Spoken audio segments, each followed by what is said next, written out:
அனைத்து பத்திரிகைகளிலும் விஜய் கௌரவித்தனர். எந்த பத்திரிகைகளில் திறந்தாலுமே அரசியல்வாதிகளில் மிகவும் அதிகமாக பேசப்படுவது PM நரேந்திர மோடியை விட விஜய்தான் முதலிடத்தில் இருக்கிறார். மாமல்லாபுரத்தில் தவேகா செயல் வீரர்கள் கூட்டம். தலைமை செயலகம் போல அமைக்கப்பட்டுள்ள நுழைவாயில்.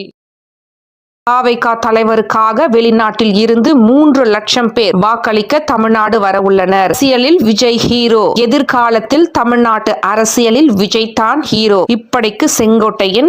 தவேகாவிற்கு 40% வாக்கு இருக்கிறது.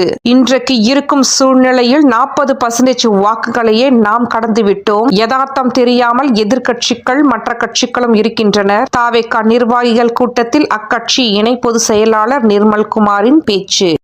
தானே மன்னர்களை உனக்கு காட்ட வரனா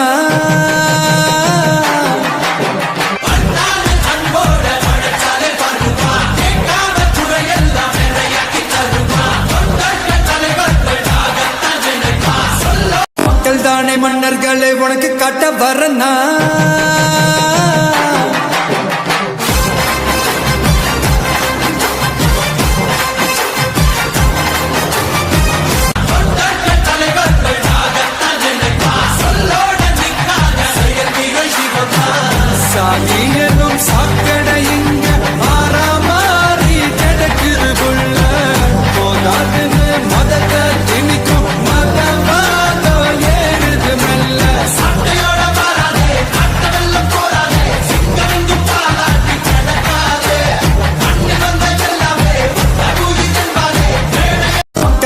மன்னர்களை உனக்கு காட்ட வரனா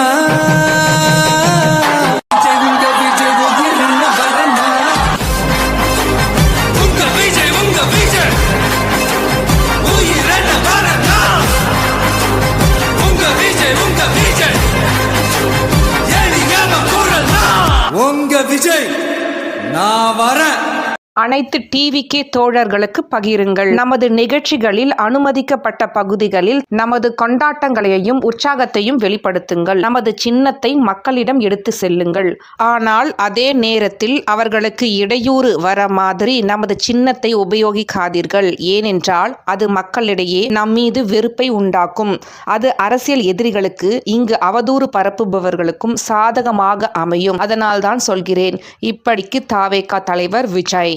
ஜனநாயகன் பகவந்த் கேசரியின் கதை. ஜனநாயகத்தின் கதை பகவந்த் கேசரி அடிப்படையில் உருவாக்கப்பட்டது. அதில் அரசியல் அம்சங்கள் மிகவும் குறைவாகவே இருக்கும். சென்சார் போர்டு பிரச்சனைகள் வரும் அளவுக்கு எந்த சர்ச்சையும் விஷயமும் அதில் இல்லை. இது விஜயின் கடைசி படம் என்பதால் ரசிகர்களுக்காக ஒரு மிக சிறப்பான விடைபெறும் படமாக இதை உருவாக்க வேண்டும் என வினோத் விரும்பினார். இயக்குனர் வினோத்தின் நண்பரும் ஜனநாயக பட கதை விவாதங்களில் பங்கேற்றுள்ளதாக இயக்குனர் சரவணன் தெரிவிப்பு.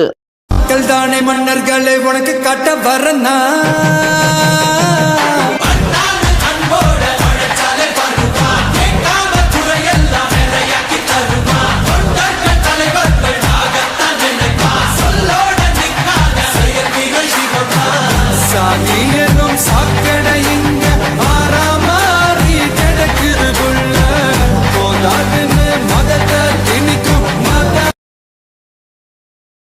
தானே மன்னர்களை உனக்கு காட்ட வரனா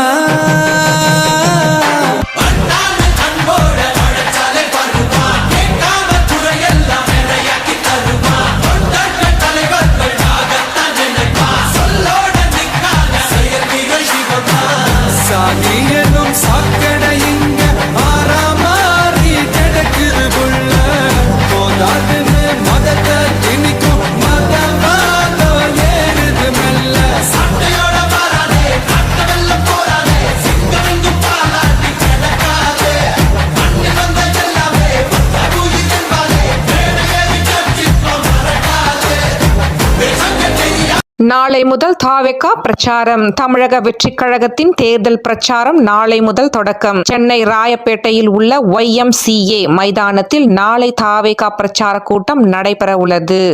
மறுபடியும் விசாரணை பண்ணி இயரிங் மேல இயரிங் போய் இறுதி தீர்ப்பு வந்து CBFC சான்றிதழ் கொடுக்கிறதற்குள்ள எலெக்ஷன் கோட் ஆஃப் கான்டக்ட் அமலுக்கு வந்துரும். அது வந்த அரசியல் கட்சி தலைவரான நம் அண்ணாவோட படத்தை தேர்தலுக்கு பிறகுதான் ரிலீஸ் பண்ண முடியும். ஜனநாயகன் படத்தை எதிர்பார்த்து இருக்காம தேர்தலுக்கு இன்னும் 2 மாதம் தான் இருக்கு. அதற்காக வேலை பாருங்கள் தோழர்களே. ஒன்றியம், நகரம், பேரூர் பகுதி கிளைன்னு இங்க வந்திருக்கிற நம்மள எல்லார் நிர்வாகிகளும் தான் நம்ம கட்சியினுடைய ஆணி வேர். நீங்க எல்லாரும் சுதந்திரமா செயல்படணும். சுதந்திரமா செயல்பட